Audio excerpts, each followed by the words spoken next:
পাচারের টাকা ফিরিয়ে আনার দাবি জানিয়েছে ইসলামী ব্যাংকের ভুক্তভোগী গ্রাহক সমন্বয় পরিষদ। বুধবার রাজধানীর মতিঝিলে ব্যাংকটির প্রধান কার্যালয়ের সামনে মানববন্ধন থেকে এ দাবি জানানো হয়। এ সময় বক্তারা বলেন, ইসলামী ব্যাংকে সরকারের হস্তক্ষেপ বন্ধ করতে হবে। আগের মালিকদের লুটেরা আখ্যা দিয়ে বিক্ষোভকারীরা বলেন, তাদের পুনর্বাসনে সরকার ও কেন্দ্রীয় ব্যাংকের নগ্ন হস্তক্ষেপ মেনে নেবে না। পাশাপাশি ইসলামী ব্যাংকসহ আর্থিক প্রতিষ্ঠানগুলোকে যেন দলীয়করণ না করা হয় সে দাবিও তোলা হয় মানববন্ধন থেকে। বক্তারা বলেন, ইসলামী ব্যাংক কোনো দলের প্রতিষ্ঠান নয়, এটি দেশের খেটে খাওয়া কৃষক শ্রমিকদের আমানতে গড়ে ওঠা প্রতিষ্ঠান। তাই ইসলামী ব্যাংকে আগের মালিকদের ফিরিয়ে আনার চেষ্টা করলে প্রতিহতের ঘোষণা দেয় ভুক্তভোগী গ্রাহক সমন্বয় পরিষদ।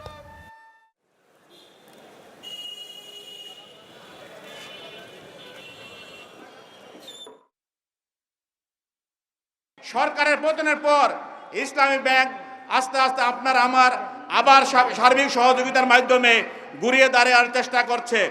এই ব্যাংক কৃষকের ব্যাংক, এই ব্যাংক শ্রমিকের ব্যাংক।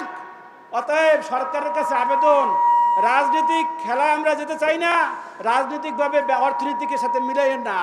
রাজনীতির জায়গায় থাকুক, অর্থনীতির জায়গায় থাকুক।